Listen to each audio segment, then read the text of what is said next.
capítulo de número 2, a partir do verso 13. Evangelho de João, capítulo de número 2, verso de número 13. Nós vamos ler aí 12 versículos. Quem gosta de ler Bíblia? Hoje, um fato em comum, eu trouxe um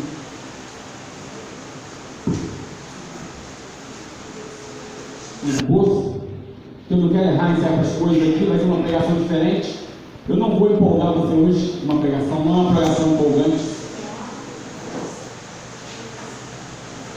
Eu preciso muito que você entenda isso aqui. E se te der raiva é bom, tá? Isso é muito bom. Se produzir raiva em você é bom. Indignação também é muito bom. E alegria será incomum, mas também vai ser muito bom. E graças e paz da paz do Senhor Jesus Cristo. São 8h20.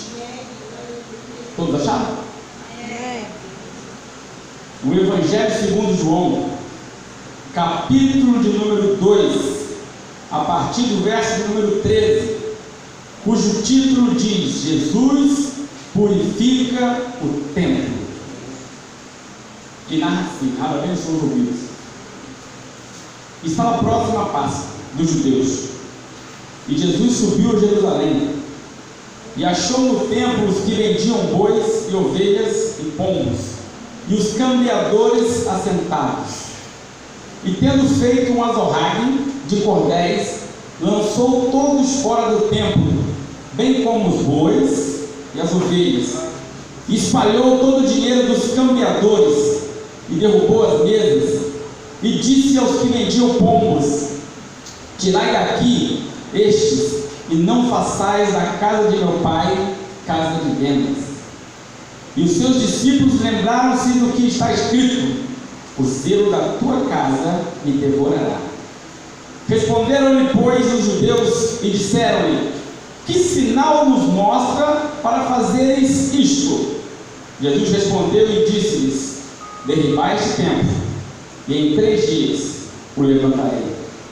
Disseram-lhe, pois, os judeus: em 46 anos foi edificado esse templo, e tu levantarás em 3 dias? Mas ele falava do templo do seu corpo. Quando, pois, ressuscitou dos mortos, os seus discípulos lembraram-se de que eles lhe disseram isso, e creram na Escritura e na palavra que Jesus tinha dito. E estando eles em Jerusalém pela Páscoa, durante a festa, muitos, vendo os sinais que fazia, creram no seu nome. Mas o mesmo Jesus não confiava neles, porque a todos conhecia, e não necessitava de que alguém testificasse do homem, porque ele bem sabia o que havia no homem. Amém? Você pode aplaudir essa palavra?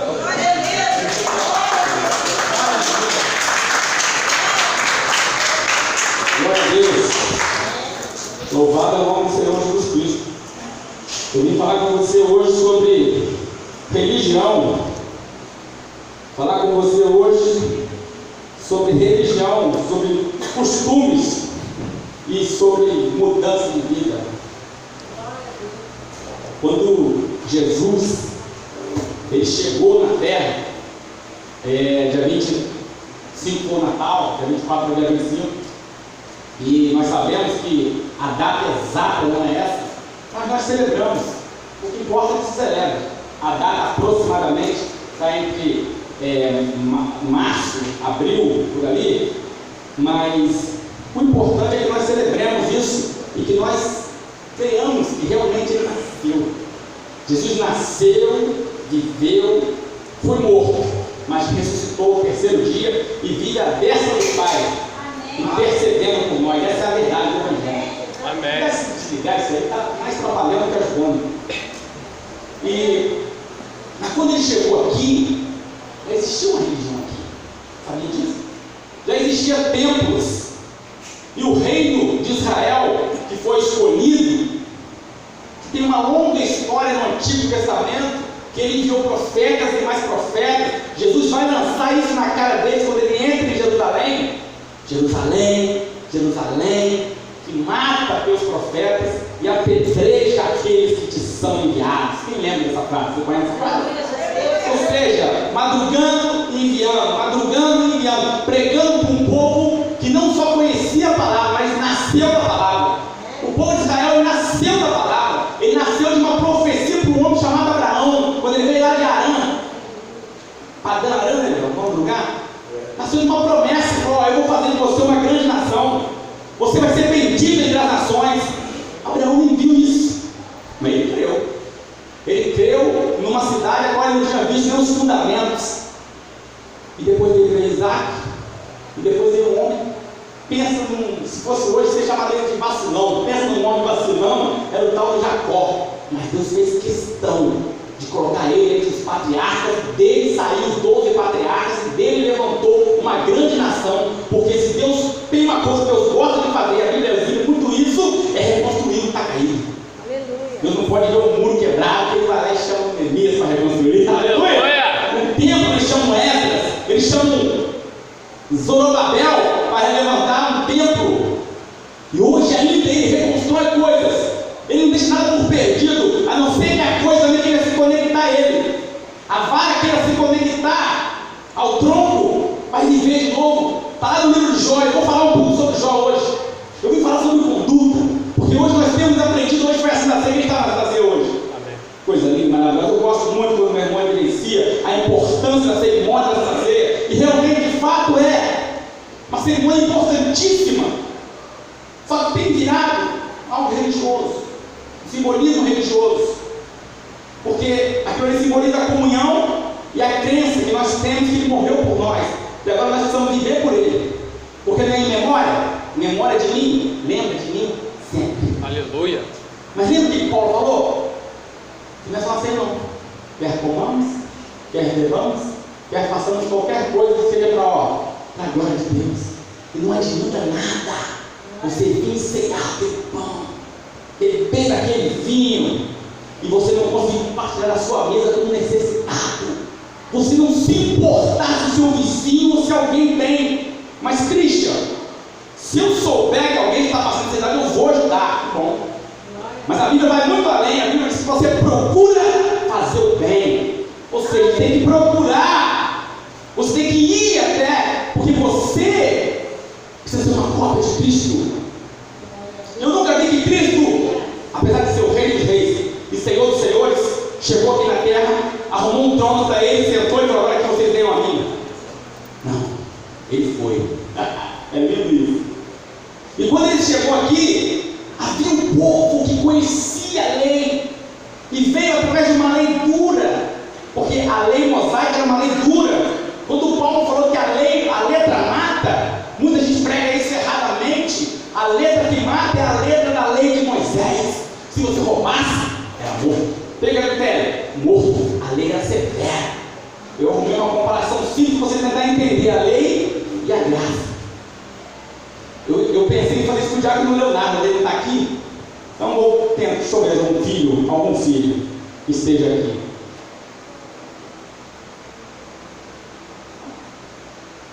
Vou colocar o Diácono Leonardo mesmo. O Diácono Leonardo, filho do nosso amado pastor. Quando o Diácono Leonardo, que ele foi criança de comigo, eu não era fácil. Ele está até aprontado das dele, né, pastor? Sim, né? Sim ou não? Sim. E quando ele aprontava, o que você estava fazendo com ele? Corrigia. A vara estava ali, eu já fui testemunha, tá? Eu já fui lá apanhando. O pastor arrancava do cintinho e era não era, pastor? Criou um bom homem. Um bom homem digno e um pai de família. E ele errava na sua meninice, o pai corrigia, porque queria o melhor dele. Mas era duro, né? Apanhar era bom, irmão? Não era não, né? O Olivel também apanhou bastante. Eu apanhei mais da turma aqui. Meu Jesus amado, não quero nem falar não de Jesus, apanhei muito. Hoje, se eu cometer algum erro, a minha mãe e meu padrasto não vão me bater mais. Eles não vão me bater mais, irmão. O Diácono Leonardo não apanha mais. Ele não é perfeito. Eu também não sou. Mas ele não vai apanhar mais. Quando você era menino, você estava debaixo da lei, e a lei corrigia. Agora, o pastor espera que o Léo obedeça a ele por amor, por tudo que ele fez. Que o Léo olha em consideração que hoje nós temos uma consciência, nós olhamos para o passado e lembramos daquelas coisas. Paulo fala um pouco sobre isso, a gente interpreta como errado. Eu era menino, eu fazia as coisas de menino, hoje eu sou homem, então eu penso nas coisas do homem. Então hoje, eu obedeço a minha mãe, eu olho para ela e falo: olha, minha mãe hoje tem uns problemas de saúde de tanto que ela se preocupou comigo, eu tomo isso por consideração, e agora por amor a ela, aonde eu estiver, eu vou lembrar dos ensinamentos dela e vou tentar honrar ela da melhor maneira possível. É isso que a graça espera de você, que Jesus ele morreu por você, agora você faz memória disso, porque antigamente, se o povo adulterasse, se fosse pego em adultério, morria. Hoje não, hoje dentro das igrejas estão se adulterando à vontade, porque eles esqueceram os mandamentos do Pai. Creia biblicamente, por favor, biblicamente. Tiago falou que aquele que lê a palavra depois esquece é como um homem que olhou o seu semblante no espelho, depois saiu e esqueceu. Está entendendo mais ou menos? Ele leu, sabe que é proibido, mas ele sai e faz, ele esquece. Está entendendo o que eu estou pregando aqui ou não? Alguém já está entendendo?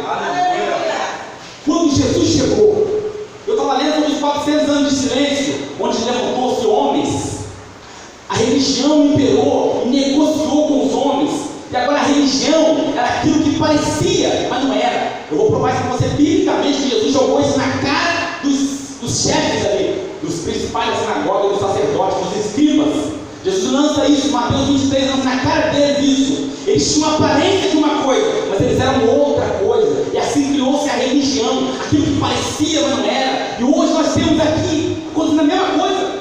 Nós não temos mais a eficácia lá fora, porque nós somos crentes religiosos. Pessoas que são muito pontuais, eu vou dar exemplo assim, muito pontuais aqui na igreja, e se cobra muito isso. Ó, chegar na igreja, chegar com 15 minutos de antecedência, e tem que sair depois, e tem que ajudar a limpar aqui, limpar lá, mas às vezes o trabalho é um péssimo trabalho, um péssimo companheiro de trabalho, às vezes é um péssimo membro da família, às vezes é um péssimo irmão, um péssimo filho, um péssimo marido, uma péssima esposa, mas na casa de Deus só faz iniciativa, ele acha que vai para o céu por conta disso. O livro de Jeremias conta a história que eles confiavam no templo. Eles falam assim: Deus nunca vai permitir que um povo entre aqui e destrua o templo, destrua a gente, porque o templo é aqui.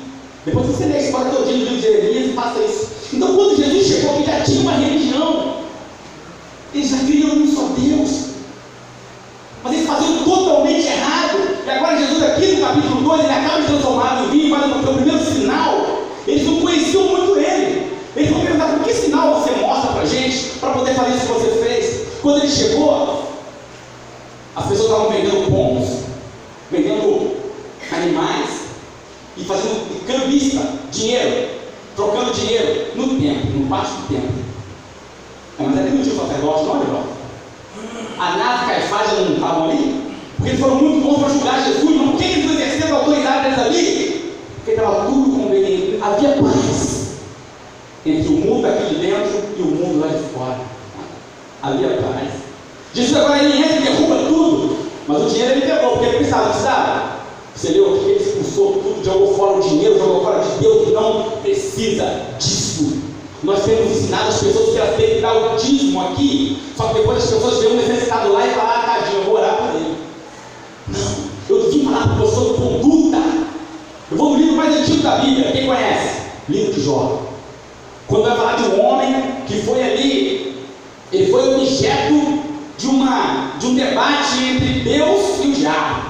Quando a gente vai falar sobre fidelidade, a gente usa quem? Jó. Vamos falar sobre suportar tudo, sobre crer em Deus, falando de quem? De Jó. Jó não foi batizado. Não foi. Ele não foi batizado na igreja, não entrou em imersão, não. Nem circuncidado. Isso veio com Abraão. Porém, a Bíblia diz que Jó era justo, reto, íntegro, temente a Deus e se desviava do mal. Coisa linda, hein? E nós temos no meio de nós gente que foi batizada, gente que dá o dízimo, gente que chega certinho no horário certo da igreja, que conhece os hinos de cor, que limpa a igreja, mas por causa da retidão da pessoa não tem. Integridade piorou. E se desviar do mal, não, o mal vem abraça. Isso chama-se religião, porque você Vou explicar a importância das duas coisas. Christian, então você está pregando contra batismo, dízimo? Não. Eu vou responder para você da mesma forma que Jesus respondeu os principais da sinagoga, Mateus 23. Façai essas coisas, sem omitir aquelas. Façam isso.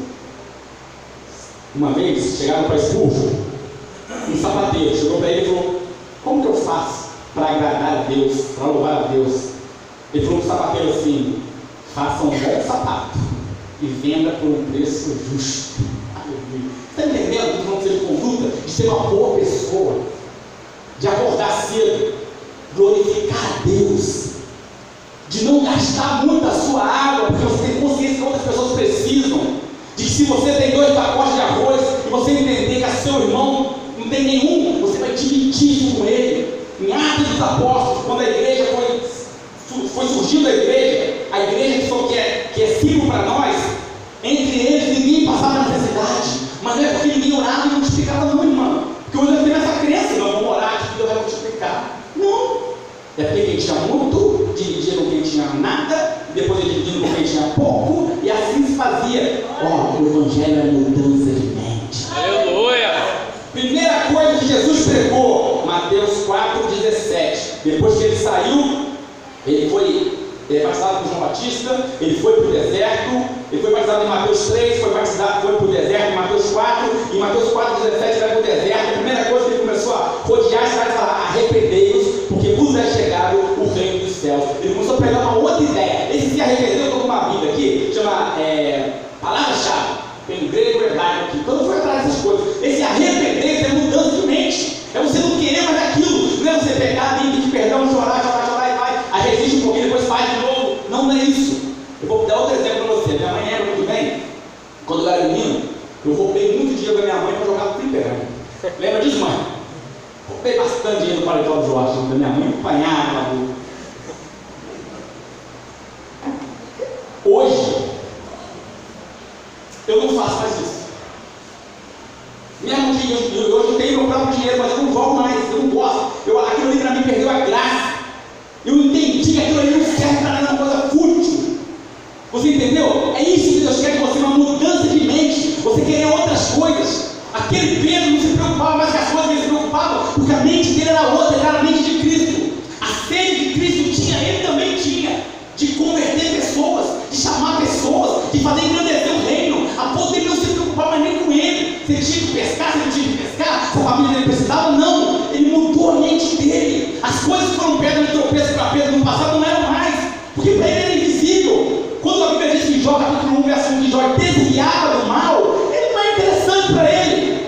Agora as coisas continuam sendo interessantes para nós, são tentadoras. Você tem que ficar assim ou não. Ele deixa aquilo, passou a ser interessante para ele. Eu estou citando os versículos aqui. Por exemplo, Mateus 23, olha o que ele fala, o que Jesus fala. Primeiro vamos no começo. Quando ele chegou aqui, já tinha uma igreja. Essa igreja cria em Jesus, cria em Deus único, mas não obedecia. Era só uma capa. Jesus lançou isso na cara dele em João 23. Daí vem João Batista e começa uma pregação totalmente diferente. O João Batista não sacrificava animais, você sabia disso? Me dá um texto que João Batista cobra alguma coisa. Gente, não estou pregando contra disso não, gente. Essas coisas continuam. Eu estou falando de outra coisa, mudança de mente. Eu estou dizendo que João Batista não era como eles, não se vestia como eles, não andava como eles. João Batista saiu para fora.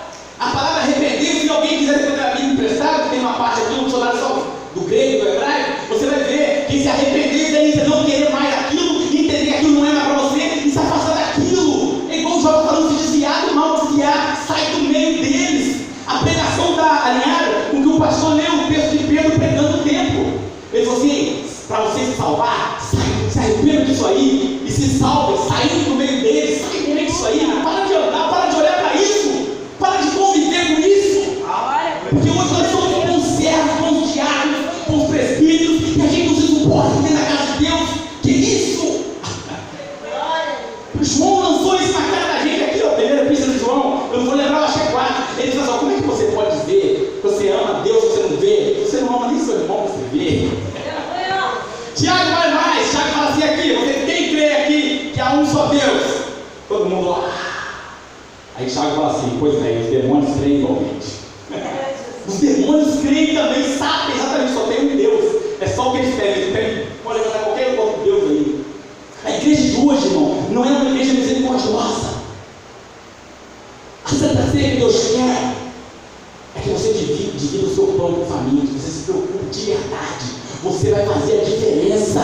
Você vai fazer a diferença na vida das pessoas, sendo uma boa pessoa. Sabe aquela pessoa íntegra? Eu tenho um exemplo aqui, esse homem é íntegro. Até onde eu conheço ele, é íntegro. Empresta dinheiro até para tomar o prejuízo, ajuda pessoas. E existem mais por aí pessoas assim. Sabe aquela pessoa que fala, nossa, pessoa bondosa? Eu conheço pessoas assim, nem evangelização, que nunca entraram no templo. Nós temos sido rígidos. A igreja tem sido tão julgadora, que tem pessoas que vêm aqui e tomam Santa Ceia, sabendo que não estão em condições de tomar Santa Ceia, que estão, vamos falar sobre pecado, todos nós aqui estamos sobre pecado. A humanidade é dividida em duas: quem nunca pecou e os pecadores. De um lado só Jesus, e do outro nós tudo. Aleluia! Salve! Assim, ó. Todos pecaram e destituídos estão da glória de Deus. Gente que vem tomar Santa Ceia, sabe que não está em condições, mas sabe o que vem aqui? Toma, com medo da gente, com medo do nosso olhar julgador, com medo, porque a igreja, ao invés de abraçar, a igreja julga. Que igreja é essa que não compartilha do amor de Jesus? João 8, só tinha um homem ali que podia ter autoridade de passar a mão numa pedra pontuda e lançar na cabeça daquela mulher prostituta, porque aquela mulher era prostituta, tá, gente? Ela merecia uma pedrada, tá, gente? Ela merecia pedrada. Só que Jesus falou assim: ó, não tem ninguém em condição de dar pedrada dela, não sei eu. Só que eu escolhi não dar essa pedrada. Ele falou, você acredita que foi isso? Ele falou, cadê os pedagogadores? Ela falou, ninguém foi. Mas ela continuou curvada, porque ainda tinha um ali. Ela falou, rapaz, ele pode pegar uma pedrada, pode. Mas de repente ele ouviu uma voz e falou assim: eu também não te condeno. Ele não condena, porque ele falou, a palavra que eu prego já condena vocês. Porque a palavra é aquilo, vai fazer ou não vai fazer. Antigamente, na lei era assim: ah, você fez? Então você vai tomar. Agora não, agora a palavra está aqui, ó. Seu pai já te ensinou. Anda nesse caminho para que você viva. Atos dos Apóstolos 5:20, quando o anjo libertou Pedro, Tiago, João e os demais filhos daquela cabeça, agora vão e peguem as palavras dessa nova vida. Na condição mais literal, tá? Peguem as palavras dessa nova vida, expliquem para eles que não é mais assim. E agora, quando Jesus fala para eles que vai derrubar aquele templo e vai em 3 dias se erguer, estava falando dele e estava falando de uma nova mentalidade, porque isso está de acordo com quando Jesus falou: está consumado naquela cruz, o véu do templo se rasgou, aonde só o sacerdote tinha acesso. Se você pecou, irmão, naquela época, você tinha que levar um sacrifício, o sacerdote ia examinar o teu sacrifício e ele ia oferecer. Você está aguardando ainda o desenrolar das coisas. Você não tinha acesso, e o sacerdote não tinha acesso, ele estava mais tudo do que nós, porque ele sabia mais do que nós. Jesus falou o seguinte para eles, Mateus 23. Eu tenho um homem bom de coisa, mas não tem ninguém na outra. Ele fala assim: isso, ele está indo para a morte, tá, gente? Jesus acabou de entrar, é Mateus 23. Ele já teve entrada triunfal em Jerusalém, ele já foi no templo, já arrumou outro problema com eles no templo, tá? Porque aqui já é a segunda purificação do templo, que eles vão indagar bastante coisa com ele também. Depois tem a parte da figueira, que ele vai até Betânia, volta de novo, e agora estão embaixo com ele e fala assim: ó, na cadeira de Moisés estão assentados os escribas e os fariseus. Quem são os escribas e quem são os fariseus? Escriba, mestre da lei, doutor da lei, os que examinavam a lei, estudavam a lei, tá? Os que escreviam, copiavam o livro, faziam cópias, doutores. Quem eram os fariseus? Eram os mais perfeitos que você imagina. Então Jesus fala assim: na cadeira de Moisés estão assentados os escribas e os fariseus. O que Jesus está falando assim? Eles estão no lugar de ensinar vocês. Eles estão agora para ensinar vocês. Eles estão na posição de Moisés, que ensinava para o povo. Aí Jesus fala assim: ouçam tudo o que eles falam, porque eles estão pregando a lei. Só não faça o que eles fazem, porque eles pregam a lei, mas não fazem a lei, não vira. Porque ele leu aqui. Se você quiser, eu até ler com você, que hoje estou com tempo mesmo, porque o falou que amanhã é feriado. Eu podia chamar mesmo. Ah, então tá bom. Então vamos com Mateus 23, é rapidinho pra gente. Ler a Bíblia é gostoso. Dá um pouco de sono às vezes quando está em casa, mas é bom. Então Jesus falou à multidão e aos seus discípulos: só escute só, tá? Só escuta assim, ó. Escuta que eu vou ler baixinho para você escutar. Olha o embate aqui, ó. Então Jesus falou à multidão e aos seus discípulos, dizendo: na cadeira de estão assentados os escribas dos fariseus.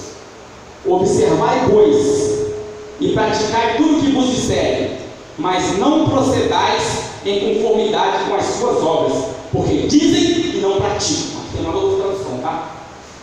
Pois atam fardos pesados e difíceis de suportar, e os põem sobre os ombros de homens, eles, porém, nem com o dedo querem movê-los. Está falando de religião, tá, gente?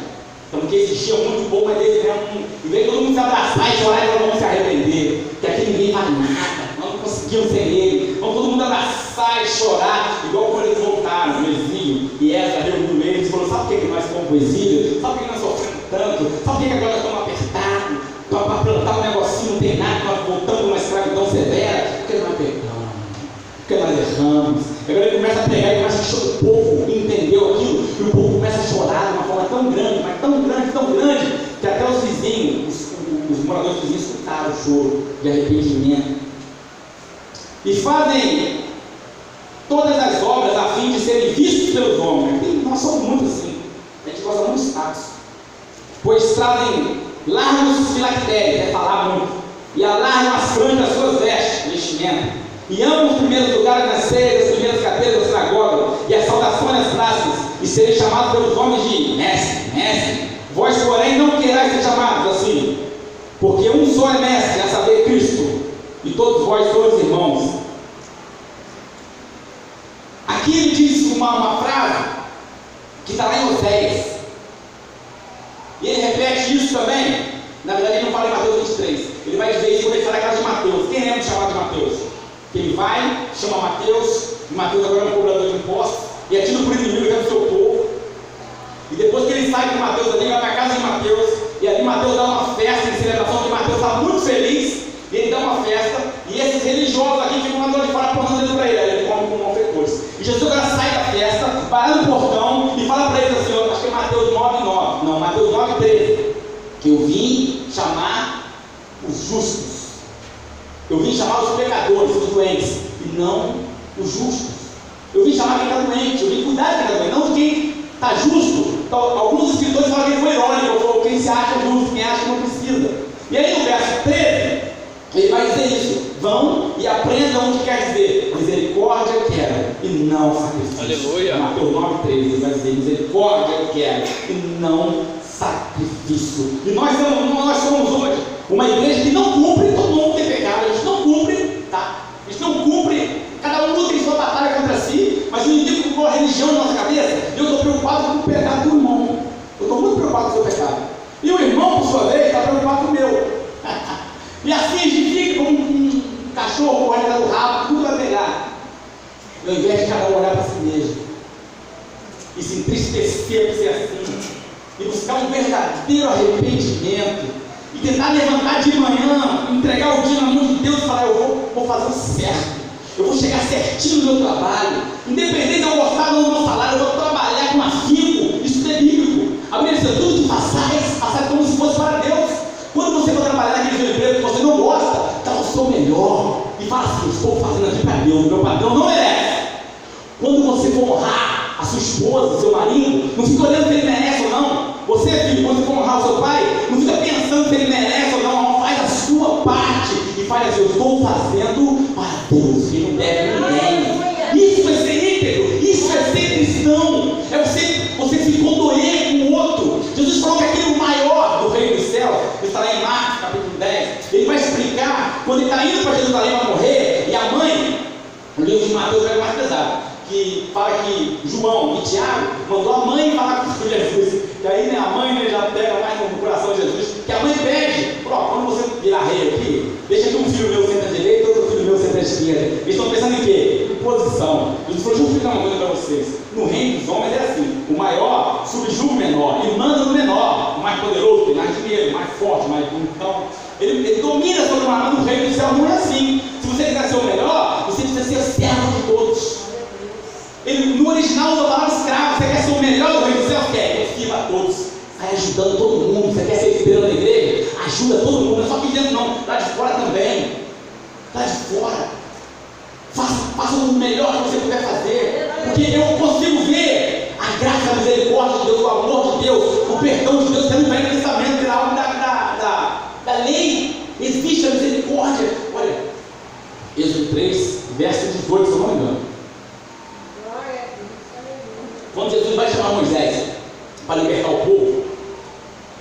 E ele se apresenta para Moisés, Moisés era meio titubeante. Ele falou: eu sou o Deus dos seus pais. O que ele está querendo dizer aqui? Eu fui com seus pais. Eu também sou o Deus de Abraão, de Isaac e de Jacó. Aleluia.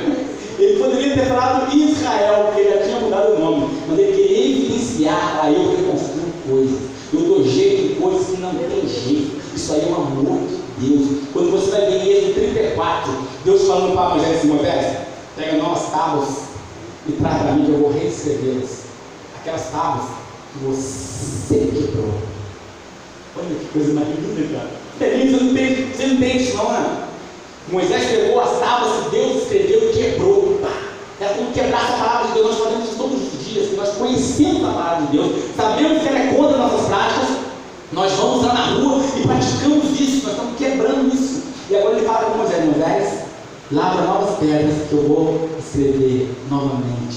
Eu vou te dar uma outra chance grandiosíssima. Aleluia. É só você entender que Arão, o sacerdote, o sumo sacerdote Arão, foi ele que... Sabia que foi Arão que liderou o povo a fazer um bezerrão de ouro? Enquanto Moisés estava lá no monte orando para receber o mandamento de Deus, dos 10 mandamentos, Arão ficou lá. Aí o povo pressionou ele um pouco e falou: tudo bem, então me dá que você tem de ouro aí, de tudo, vou fazer outro Deus para nós, eu fiquei lá e já era. Um homem desse tem que fazer o que com ele? Difícil.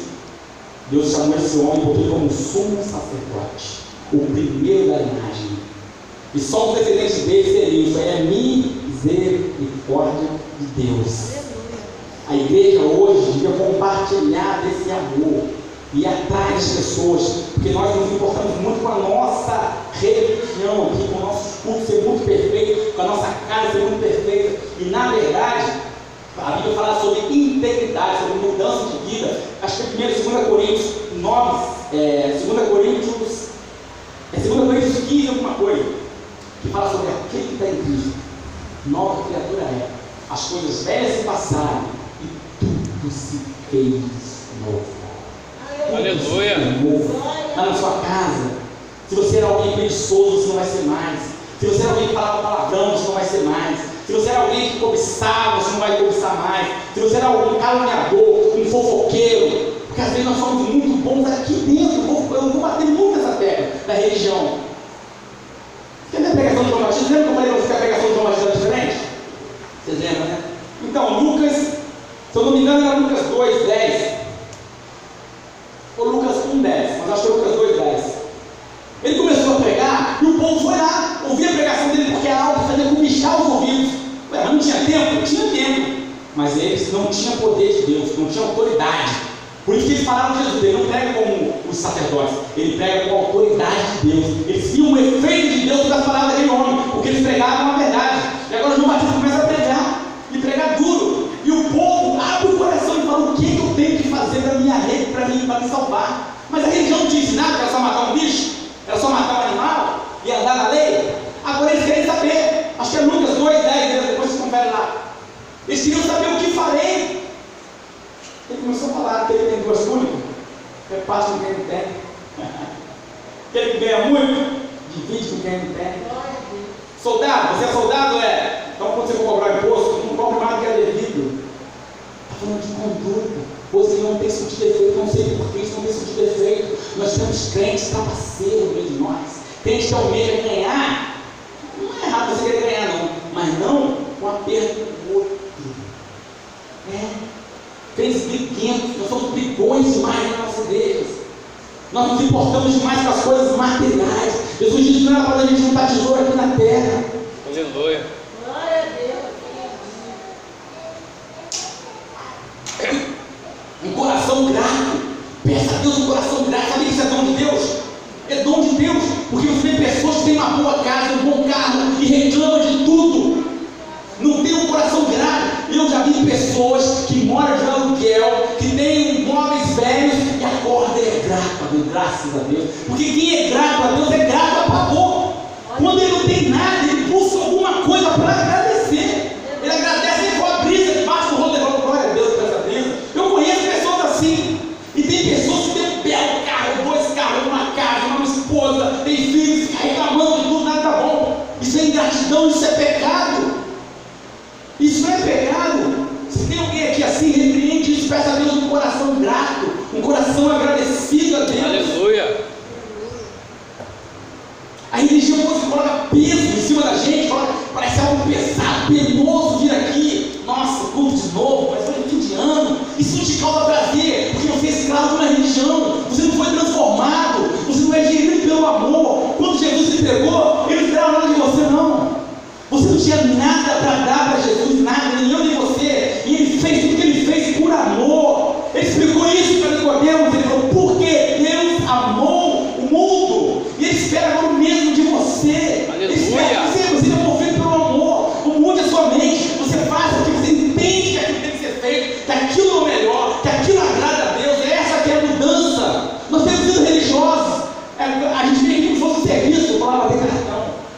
Eu tenho que dar o dízimo. Eu vou te dizer uma coisa: se você dá um dízimo aqui de R$1.000, seu dízimo de R$1.000, mas você está com pesar, nossa, tem que dar o dízimo, paguei o seu dízimo. Deus não se agrada no seu dízimo.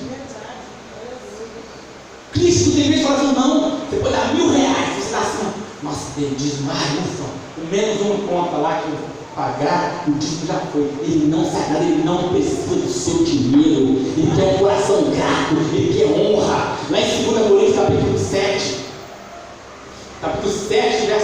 o verso não lembro, isso é 13. 2 Coríntios 9, vai dizer que Deus ama aquele que dá com alegria. Ele falou, cada um dê conforme pode, não por necessidade. Tem que é necessidade, não tem que é necessidade, não, eu tenho que dar. Eu vou pegar aqui só quem quiser entender, quem antes não gostar, não gostou. O título que a gente prega, a gente fala aqui está errado, não é aquele não, tá gente? Aquele não existe mais. Mas o pessoal usa aquele ali, mas não é mais aquele. Ficou tudo para lá. Agora é um coração grato. Deus não, essa igreja não precisa do nosso dinheiro para. Vou falar para você que as palavras de João Batista. E se você não quiser clamar, as pedras clamarão. Ele vai dar um jeito. Ele vai trazer pessoas lá, ele vai converter uma prostituta, ele vai converter um traficante, ele vai converter um ladrão, ele vai vir aqui, ele vai trabalhar, ele vai dar o dízimo, o negócio vai andar, ele vai pagar a oferta, o negócio vai andar. Sabe quem financiava a obra de Jesus? Quem sabe ele? As viúvas. As viúvas. Ele tirava da onde não tinha. Então você precisa de uma conversão. Você precisa entender, Senhor, e como que eu faço isso? Clama a Deus. Busque se aproximar de Deus. Busque fazer o bem. Procure fazer o bem. Tente fazer o bem. Desviar do mal. O homem reto, íntegro, se desvia do mal. Busque fazer o que é bom. Busque fazer aquilo que é bom. Porque a gente fica preso na religião. Isso acaba sendo uma prisão, sabia? Você acaba tendo uma boa pessoa na sua casa, quer cansar na sua casa, problema na família, e vem aqui, aí dá uma glória a Deus, aleluia, o ministério canta, que fez na refrigério assim, você vai embora, e continua fazendo a mesma coisa, e você não é transformado. Vamos ler um texto aqui. Eu tenho 1 minuto aí para falar, mas não parte o texto. Vamos para Hebreus 10, 18. Eu abro aqui, tá, irmão? Eu vou abrir rapidinho aqui. É difícil lembrar Deus mesmo nessa palavra aqui, não é maneira não. Tendo, pois, irmãos, ousadia para entrar no santuário pelo sangue de Jesus, pelo novo e vivo caminho que Ele consagrou pelo véu, isto é, pela sua carne que foi rasgada. Aleluia! Antigamente tinha preço para pagar, tinha isso, tinha aquilo, agora você tem que ter consciência que Ele pagou o preço, Ele deixou você livre, você fazer o que você quiser, e Ele espera que você faça o bem. Você não tem mais a lei para te apertar, para te obrigar a fazer. Ele espera que você agora é um filho crescido, que você já entendeu que a palavra está aqui. Por isso que você erra, porque você não conhece a Escritura. Você precisa ler, entender. Aí você não vai querer nem começar o cargo do outro, o cargo de um. Até porque Deus não tem cargo nenhum na sua obra, não, gente. Ele não tem cargo, ele encarga. Você está encarregado de fazer isso. Encarregado, você não é ninguém, é Ele. Dele, por Ele, para Ele, todas as coisas. Aleluia! Você precisa entender isso. Quando você for para fazer o bem, ainda só um pouquinho, Cristo. Ser fiel no pouco, tudo. Nós fizemos uma teologia que tudo é voltado para dinheiro, gente.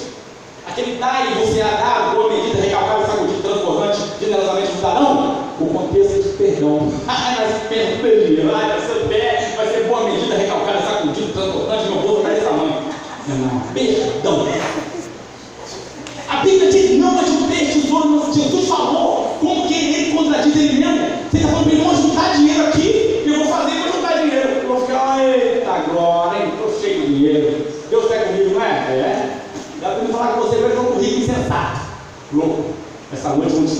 alma. E tudo que você tem vai ficar para quem? Fala a Deus. Você precisa buscar isso. Pedro falou: saia do meio dessas pessoas, dessa gente, dessas práticas. Salve-se pela sua vida. Busque a Deus pela sua vida. Fala: Senhor, eu quero transformação. Senhor, antes de você pedir um bom emprego, uma boa camisa, um bom carro, uma boa casa, peça que o Senhor me transforma, me faz de mim uma boa pessoa, que isso vai pregar, isso é exalar o bom perfume do Evangelho, é isso. É quando a pessoa fala assim: ó, cara ficou bonito, mano. Pode ter duas meninas aqui, que hoje em dia a menina tudo pelado. Pode ter duas meninas aqui, 10 meninas aqui que ele passa, ele dá bom dia para todo mundo, ele é íntegro, ele vai, ele compra. Ih, rapaz, faltou 5 centavos. Você espera quando vai na casa, pode ir, eu confio em você, você é um homem íntegro. É isso que agrada a Deus, gente. Eu penso que eu vim aqui na igreja de engomar, todo dia você está aí, bater palma, levantar, sacudir, ir embora, e às vezes isso acontece, essas coisas não é. Faça o bem, glorifique a Deus, com a sua gratidão, tenha um coração grato. Se tem arroz, feijão, salada, carne, seja grato. Se tiver só arroz e feijão, seja grato assim também. Seja grato a Deus, faça o seu pouquinho no culto.